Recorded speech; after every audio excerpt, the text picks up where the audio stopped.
In the corner of a fire station in California, a single light bulb is glowing.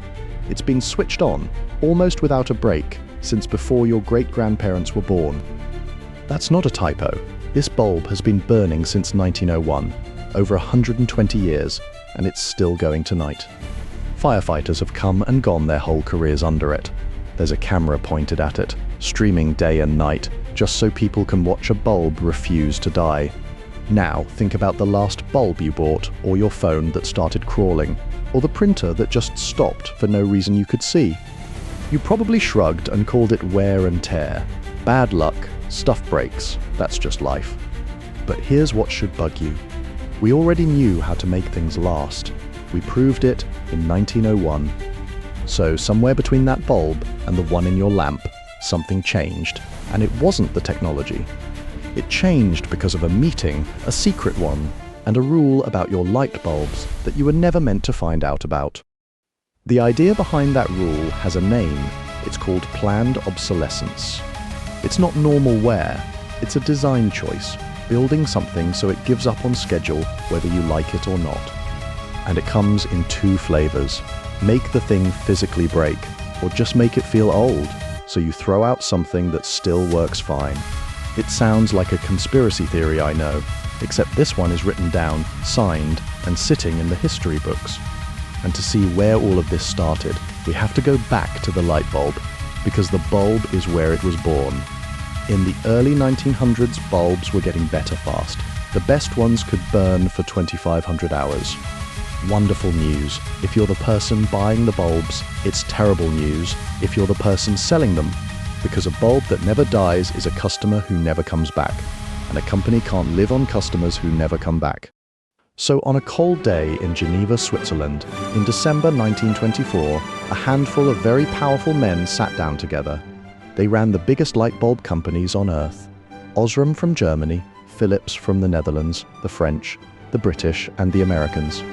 In public, these companies were fierce rivals. Inside that room, they were partners. They formed a group and gave it a warm, respectable name, Phoebus, after the Greek god of light. You have to admire the nerve. What they built is called a cartel. That's when companies who are meant to compete quietly agree to stop and rig the game instead. First, they carved up the whole planet. You sell here, I sell there. They fixed the prices, fixed the quotas, and killed the competition.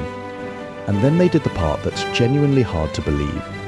They told their own engineers, their best scientists, to make the bulbs worse. The order was simple. Take that 2,500-hour bulb and cut it down to 1,000 hours, deliberately. Not by accident. Not to save on materials. The shorter life was the entire point, and they put it in writing. Now, to be fair, a brighter bulb does burn out a bit faster, and that part is real physics. But finding a company for building a bulb that lasts too long, that isn't physics, it's a choice. But an agreement is only words. Someone might cheat and build a bulb that lasted too long, so they got serious. They set up a testing lab. Every member had to mail their bulbs in, to be measured over and over. And if your bulbs lasted longer than 1,000 hours, you were fined. The better your product, the more you paid. Sit with that for a moment. Companies being punished for making light bulbs that were too good. That's what changed. And the plan worked beautifully for them. Within a couple of years, the average bulb's life had fallen right to their target. Sales climbed, prices climbed. You paid more money for a worse product, and you said thank you for the light. The cartel itself fell apart around the Second World War. But the idea didn't die with it. The idea was the real invention. Because once a trick like this exists, it spreads. And once you can see it, you start spotting it everywhere. One man even wrote it up as a plan to save the whole economy. His name was Bernard London in 1932. His idea was blunt. Force everything people own to expire on a deadline, so they're always buying, and the Great Depression ends. That was too cold to say out loud, until years later a designer made it sound friendly. Brooks Stevens, 1954, his version. Get people to want the newer thing before they actually need it. That's flavor 2. You don't have to break the product at all. You just have to make it feel out of date. Cars are the perfect example. Ford's old Model T stayed basically the same for years, and that was the whole point of it. General Motors did the opposite. They changed the shape of their cars every single year on purpose. There was nothing wrong with last year's car, except now, parked next to this year's, it looked like last year's car. And just like that, you weren't buying a way to get around anymore. You were buying new, you were buying not embarrassing. Break it or shame it. 2 livers. And both of them are still being pulled on you right now, today. Which brings us to the little glowing rectangle in your pocket. Back in 2017, people noticed their older iPhones suddenly crawling right after a software update.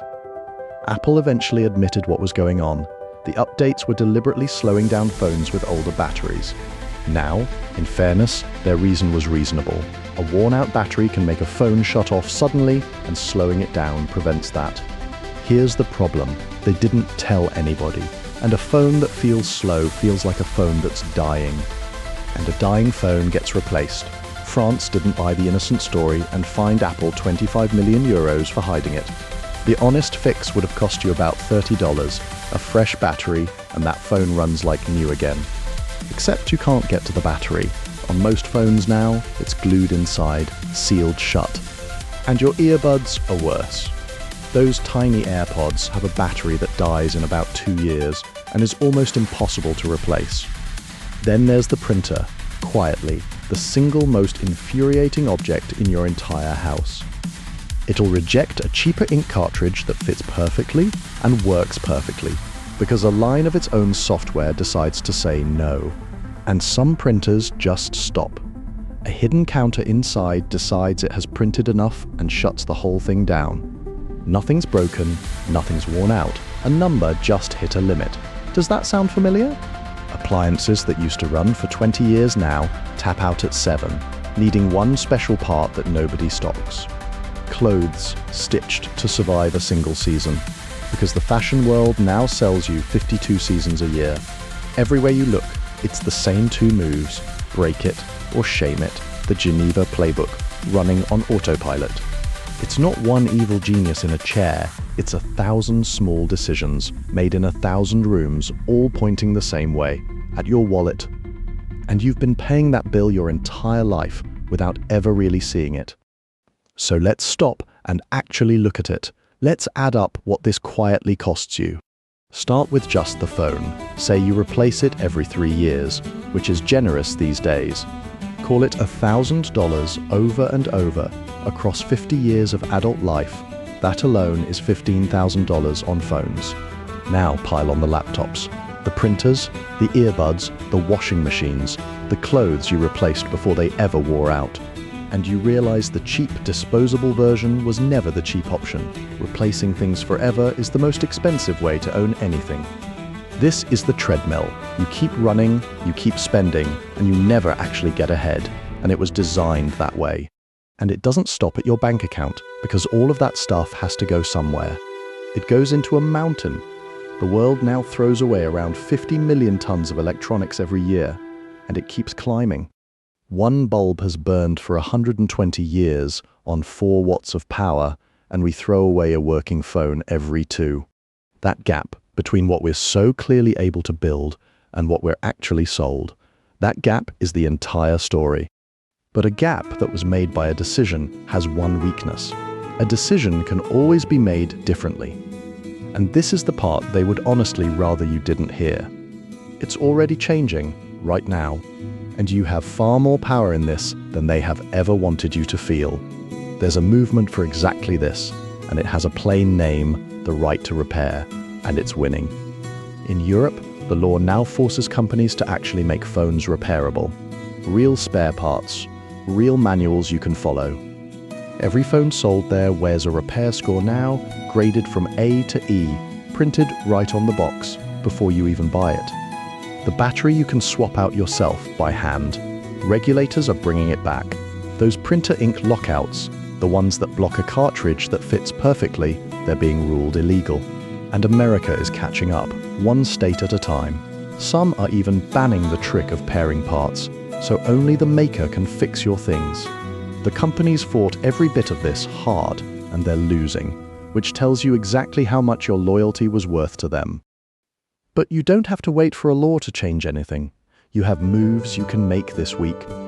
Before you replace something, ask one honest question. Is it actually broken, or is it just tired? Often, it's just tired. A $30 battery, a 10-minute video, and the thing you were about to throw out lasts for years more. Buy the boring one that lasts over the shiny one that won't. Your grandparents were right about that. Check that repair score before you spend. It exists for a reason. Use it. Because every single repair and every upgrade you skip is a quiet vote. One that the club in Geneva never planned for. The one thing their entire system cannot survive is a simple choice. You holding on to what you already own. That bulb in California is still glowing tonight while you watch this.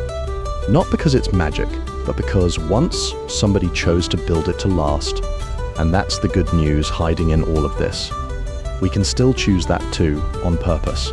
So the next time something you own dies right on schedule, you won't feel confused or unlucky. You'll know it was a plan.